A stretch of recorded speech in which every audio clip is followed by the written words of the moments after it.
Hello, everyone. It's a TGIF. Happy Friday to you. We're coming to you with a great interview. I have my friend Greg Phillips with us. He is an author. He's doing so many wonderful things. He's the paradigm shifter in the Black community, but not just the Black community, for anyone who wants to walk in a spirit of purpose and excellence. And we're going to talk about a lot of the things that he's doing today, but we have three topics we're going to really talk about and address because we have so many we could. One is church hurt. How many people don't go to church for church hurt? The other is detoxing, and that's just not for rehab. There's a lot of things we can detox from, and of course, purpose. So those are the things that we're going to really focus in on today. So Greg, I'm so glad to have you. Welcome. Thank you. I'm glad to be here. Thank you. He's coming from his office in his car, which sometimes is the quietest place we can find, and I know how that is. So that's good. So we talked about being a paradigm shifter, and you're a paradigm shifter for the Black community, but anybody can learn from one of those. But what does that specifically mean? Because you don't just use the word; you have a process and a plan to apply to the word. So explain that a little bit. That's correct. Well, the first thing it means is that I am shifting from the external to the internal to deal with the Black issues, to deal with our problems in the Black community. Yeah. The second thing it means is that I am shifting to Black men, because the chaos that you see in our community is a direct reflection of the chaos that's coming from the Black man's life. Yeah. You help the Black man to clean up his life, you begin to help the community clean up its mess. Yeah. The third thing is that I literally teach men how to go into the world that you do not see, the spiritual world, Yeah. so that they can change themselves and in turn change the world that we walk in, change the world that we move in, that we sleep in, that we do, which is the natural world. Yeah. The third thing, or the fourth thing that I do is what it means is that I am literally, again, teaching men. I have a specific plan that I get them to do. One is I get them to read my book, and two, I take them through a process of a workbook or a workshop that I've created to help them learn how to be reflective on their own lives so that they can tap into that world, tap into their own solutions. Mm-hmm. And the fifth thing is that from 1916 to about 1970, that time frame is called the Great Black Migration, when Black folks were leaving the South, going to the West, going to the Midwest, going to the East, because we were looking for a better way of living that we could not find in the South. Mm-hmm. Well, I believe we are in another migration, but it has nothing to do with geography. It is a spiritual migration. Mm-hmm. It is a time where God is using this time right now. He's calling people, Black people in particular, if you want to change your life, learn how to do it from the inside out. Yeah. And so I teach people how to do that. And I think that's incredible. And we talked about this a little bit before we went live, is people have no idea the good things that are happening. I mean, there's people like you, God is calling up, and people like me. It doesn't matter the race or what denomination. People are calling up people, and good things are happening. Are you seeing that to be true? Yes. And I'm going to tell you, I believe wherever you see a lot of chaos, Mm-hmm. and we have a lot of chaos here in Baton Rouge. Yes. But if you're able to see through that spiritual eye, you will be able to see God's moving. Yeah. In the midst of chaos, while the world is going crazy, while Baton Rouge is going crazy, God is in the midst of bringing peace, bringing calmness, bringing His light into the chaos. And I see that's happening right here in Baton Rouge. Well, and it's happening in so many cities, and it's almost like, because of social media and the 24-hour barrage of news, people are having to search for what to really believe. What is happening in the news, what is happening in the Ukraine. People are really digging, and that is leading a lot of people to the Bible, to spiritual elders and authorities. And I think it's really, really good, because people are looking deeper than what you see on the surface. And So let's go into, and I love the paradigm shifting because, and we're going to get to how you're doing that on a big level here in a minute in the schools and with the men that you mentor. But, you know, I like to say no family is perfect because it's a broken world. I come from a broken family. You come from a broken family. Pretty much everybody does. And almost those same amounts of people have been in a broken church and affected by a broken church. But people take that church hurt and then don't go back to church. So what do you say to people who are letting that limit what could otherwise be a great part of their life? Man, that's what a great question. What I have found in my own life is that my purpose, the anointing of God, came through the church hurt. This is my, I call it, let people know this. I'm on my second tour of duty with God.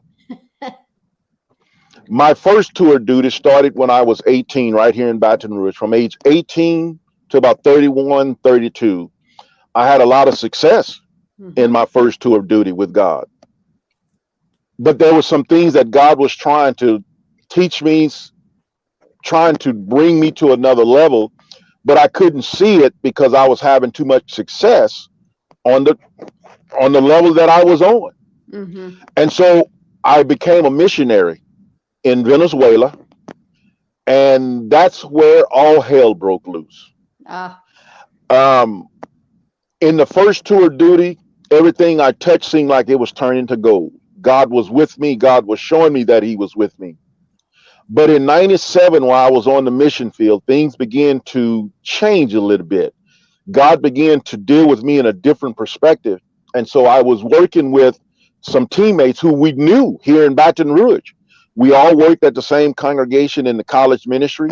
And a few years later, we decided to become missionaries and work together.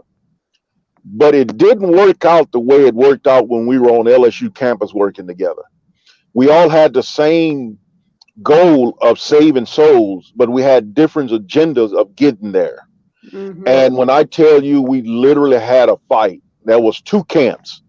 One camp, I was on one side and my teammates were on the other side. And we never did complete or start the work that my family and I was sent there to do because there was too much infighting. Literally. I mean, that from my perspective, there would have been times when we would have come to physical blows. Oh, goodness. Physical blows.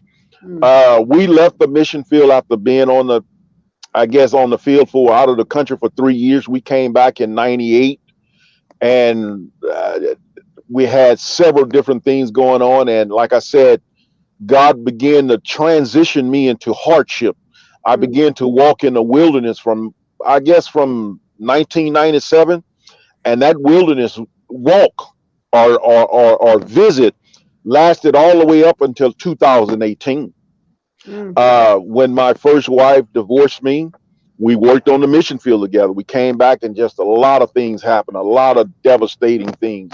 The last thing that broke the straw with me was when she divorced me. I literally told God, I see how this is going. So I tell you what, you stay on your side of the road, I'll stay on my side of the road, and we shall never cross paths again. But it all started because of church hurt. And I'd lived that way for 20 years.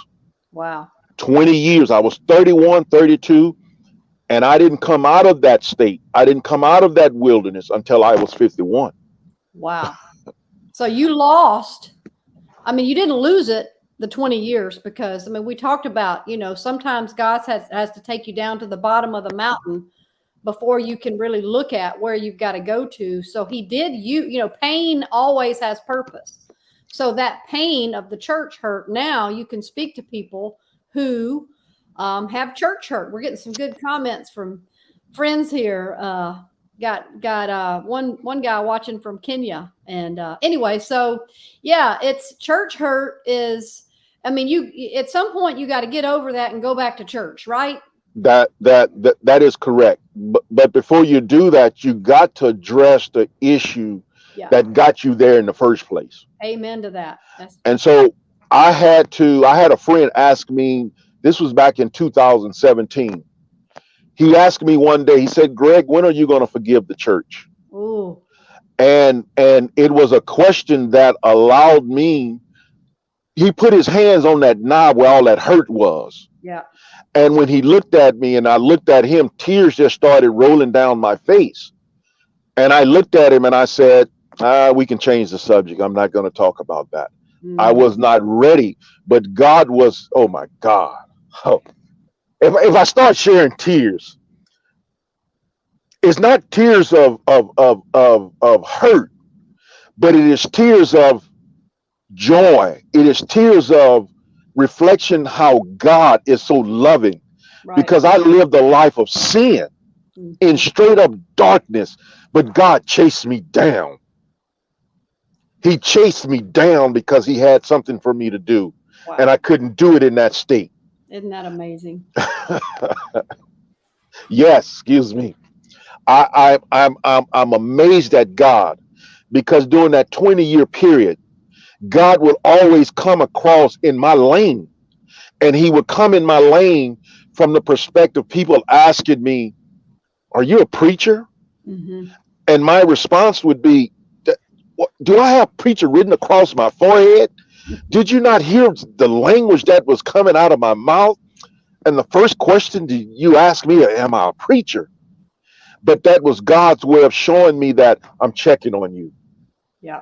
I'm checking to see where you are. I'm here. I'm here. I'm here. That's correct. That's correct. And several other things happened to show God was checking on me. Well, that's good. And you're, so the church hurt, what I take away from that is you had it. A lot of people have it. You had to deal with what it was so that you could come out of it. And now you're glad you're back in the church, right? Yes. Yeah. Yes. It was amazing to me.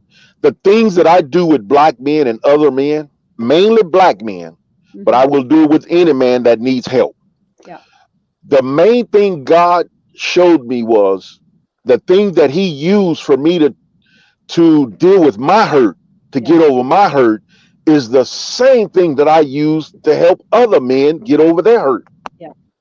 Yeah. The same process. Said your passion comes from your compassion, your hardest moments to walk.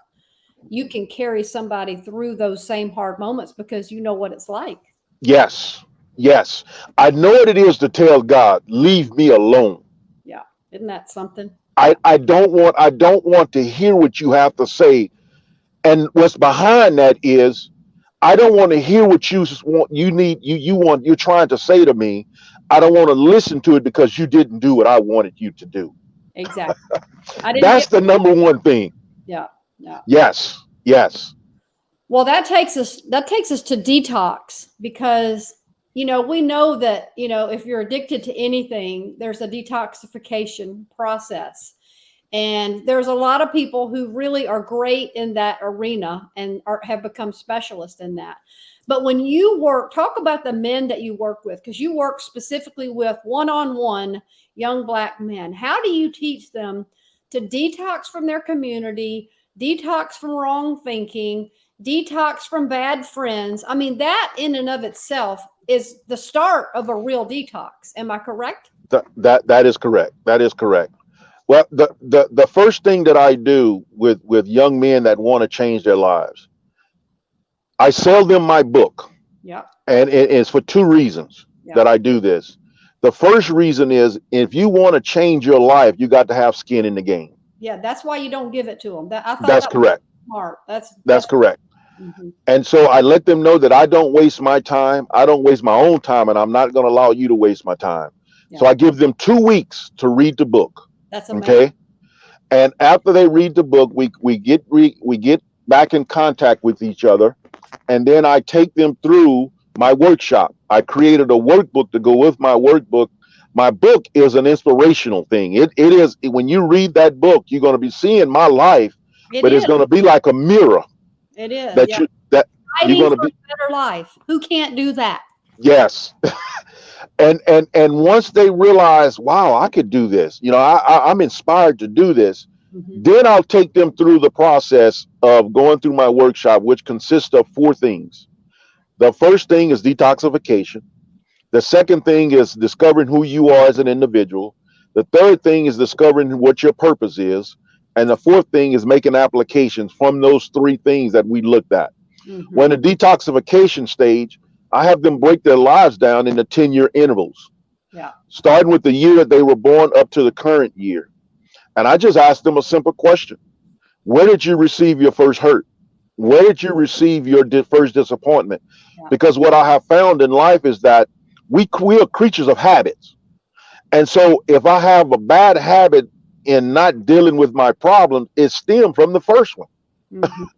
And so I created a pattern, and that pattern was unhealthy.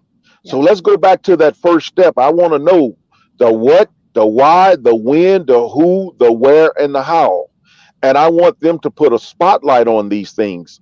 Yeah. And so by doing that, you're dealing with those emotions, because you've talked with people who may be hurting, and when they're using language, they're talking as though this hurt just started today or yesterday or whenever they're talking.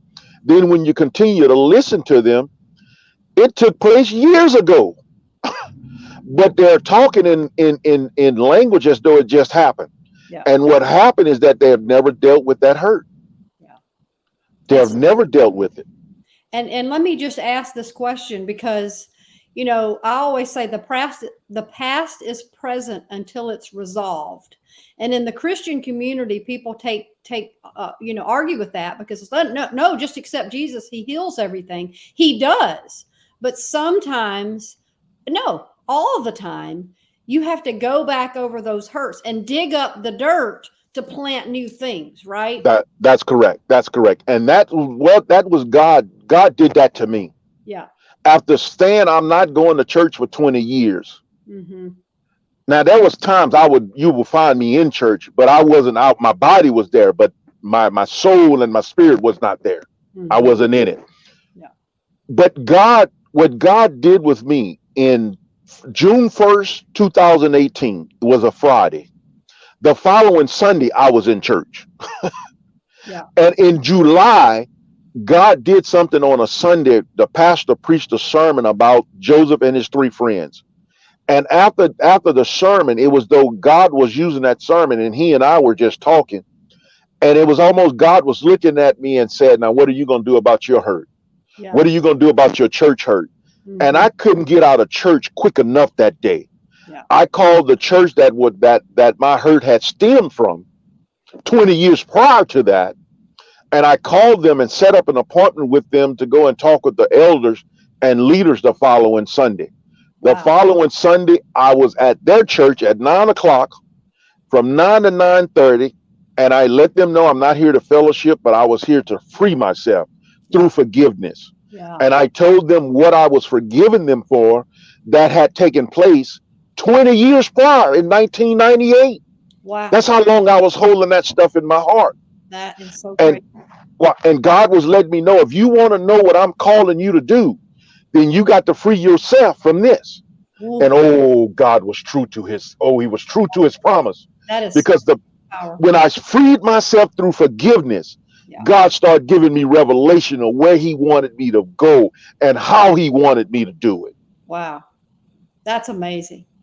So you had to take action.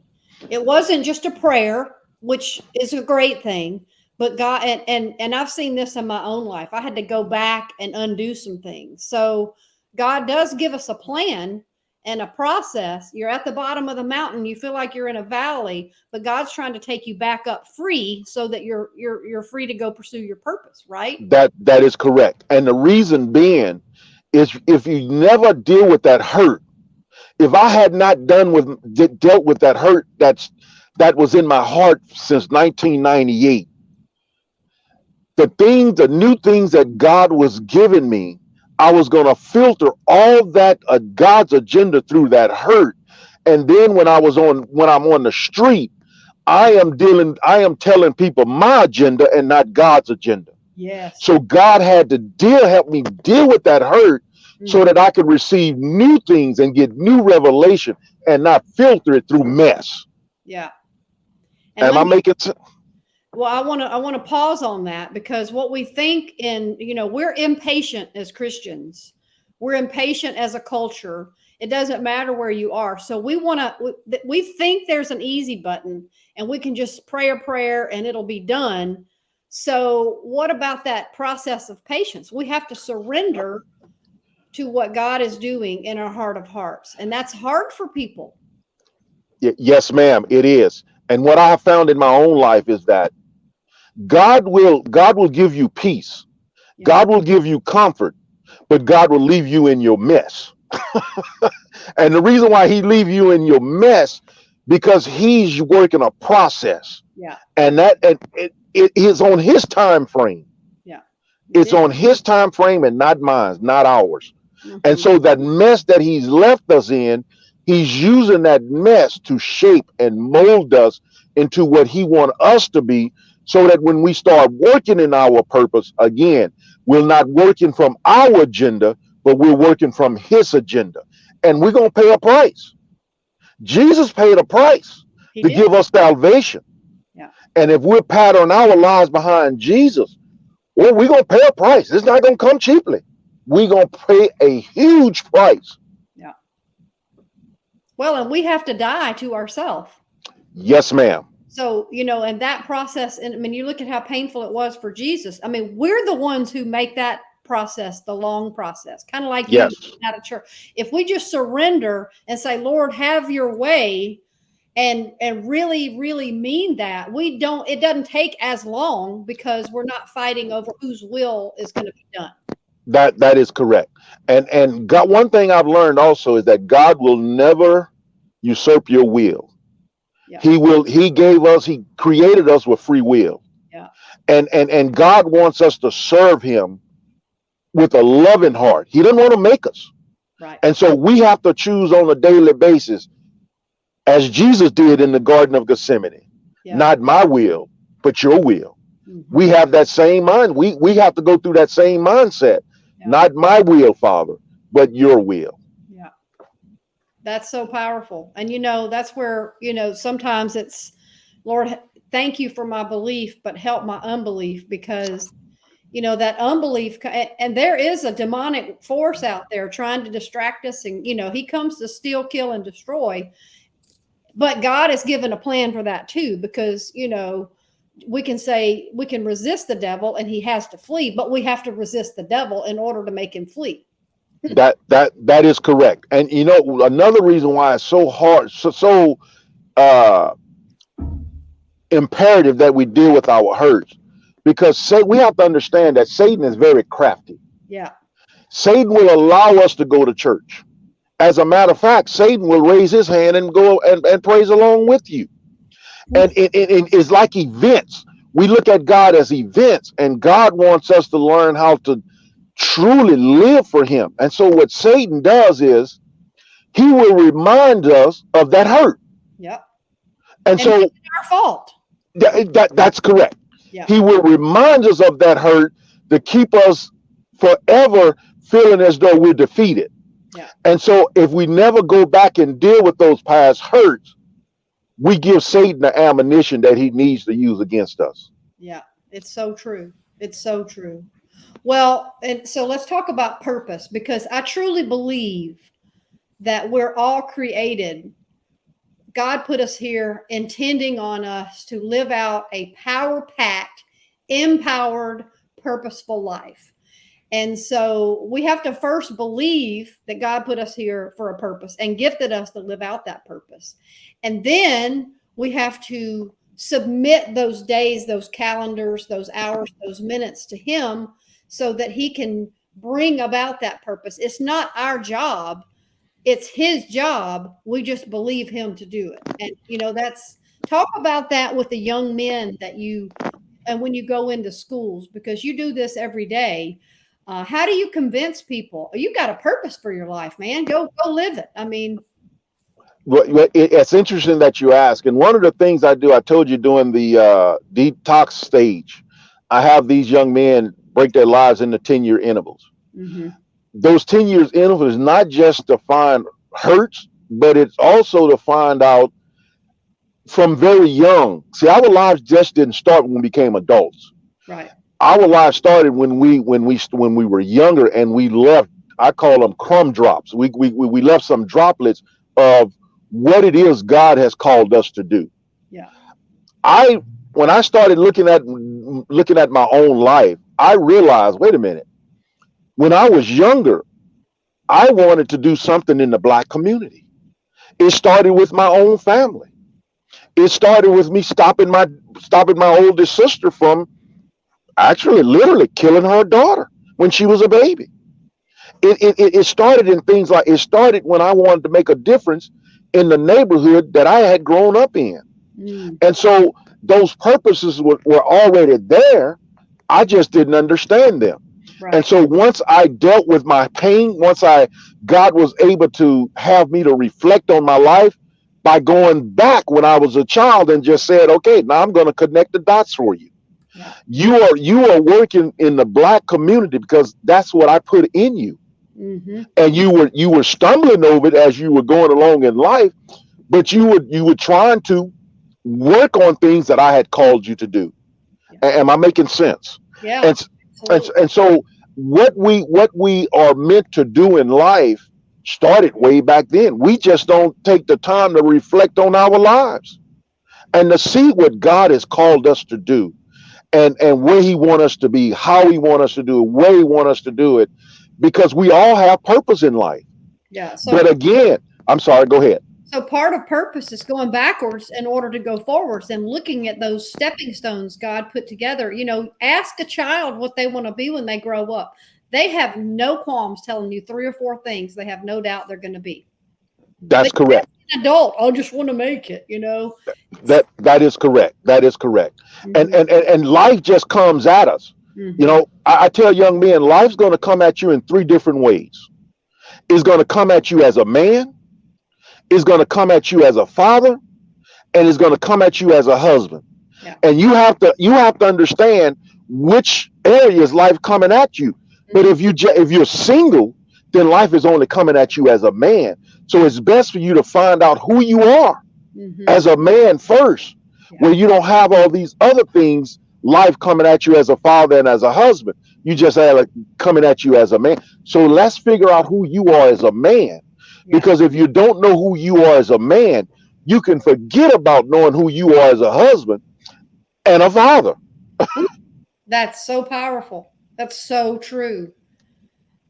So to the men, you let's talk about that, because you know, my dad was not present. Let's just say that. And I had lots of daddy wounds. You know, we have a world with people that have daddy wounds. It affects women and men differently, but it affects everyone. So, you know, what do you say to the men to say, go back to where your foundation of a man is so that you can be that strong man in God and then take that territory back? You know, it's interesting that you say that. I didn't know who my father was until I was in my 30s. But when I was 8 years old, I started to ask questions who my father was. Yeah. And did not get a good answer. I couldn't figure it all out. But in that process, I remember thinking at age 8, I'm 8 years old, but I'm thinking, you know, when I have children, my children will not have to be wondering who their father is. I'm 8 years old thinking this way. Wow. So at age 10, God said, I heard your thoughts, so I'm going to give you some practice. My oldest sister had my oldest nephew when I was 10. She was a mother just for a few months and walked out on her own son. And so, but the four other children that my mom had, we had to divide 24 hours by 4. And that's how many hours a day we had to help raise that boy. I'm 54, he's 44 now. Yeah. And so I had that process for 8 years, from age 10 to 18. I am learning how to be a father figure, but it was God's way of training me. Yeah. So when I had my own children, I knew I had that foundation of knowing that, you know what, when you bring a baby into this world, your life stops. Yeah. It is no longer about you, but it's about the children you have produced in this world. Yeah. And so I go and I tell men who have not had fathers, what idea do you have in your mind of what a father is like, what a true father is? Mm-hmm. What picture do you have in your mind? Yeah. If you have a good picture, let's strive for that picture, because that is what God did with me. And because I have a hole in my heart I tell my children this all the time: y'all have something your dad will never have. I can't pick up the phone and say, Dad, what do you think about this? What do you think about that? Yeah. As a hole in my heart, but because as a whole, I filled it with good, so that my children will not have to wonder what it is. My children can call me and say, Daddy, what do you think about this? Yeah. So that's how I help these young men. But God is also a father to the fatherless. Yes. Had only I known that before I became a teenager and a young woman out in this crazy world, I would have heaped on myself a whole lot less trouble, because I would have sought God to be my father, which that was so foreign to me. But you're Yeah. teaching men how to do that. That is correct. That is correct. That is correct. Come in and fill that void. And, you know, that's where you come in. Well, we could talk all day. We're not going to do that. We'll have to come back and do this some more. But you are in public schools. You mentor men one-on-one.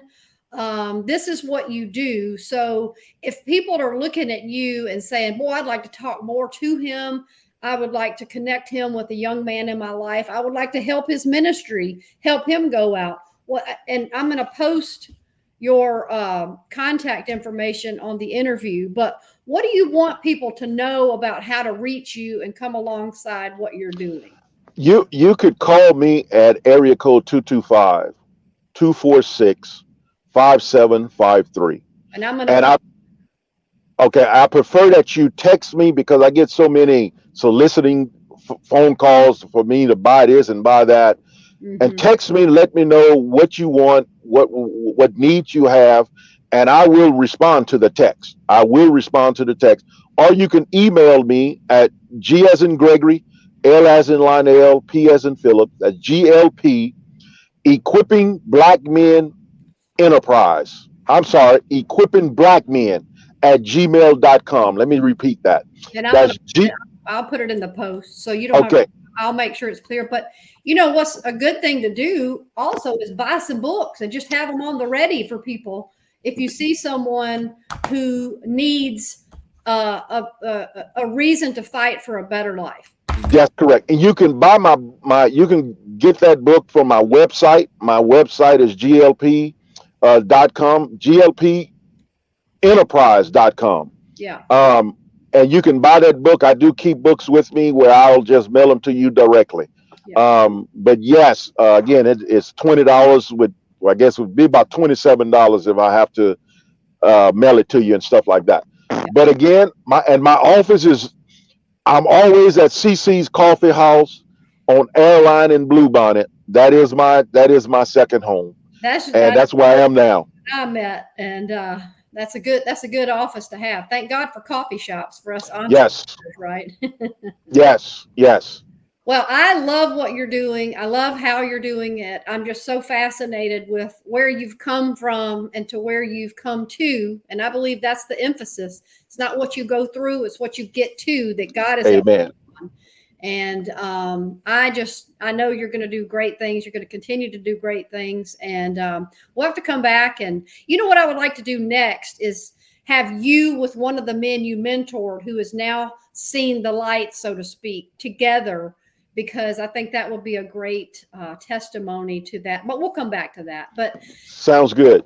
Thank you for being with us, Greg. I'm so appreciative of my friendship with you now, and us being able to work together. So we'll definitely keep in touch and come back around and do this again. And we've had a lot of good comments. I'm so thankful for the people that watched and commented, and we're going to post in the comments how to reach Greg so you can become part of what he's doing. Thank you from my heart. Thank you so much. I appreciate it, and we'll talk soon. Have a great All right. Have a great day, everybody. Bye-bye. Bye-bye, everybody. Bye.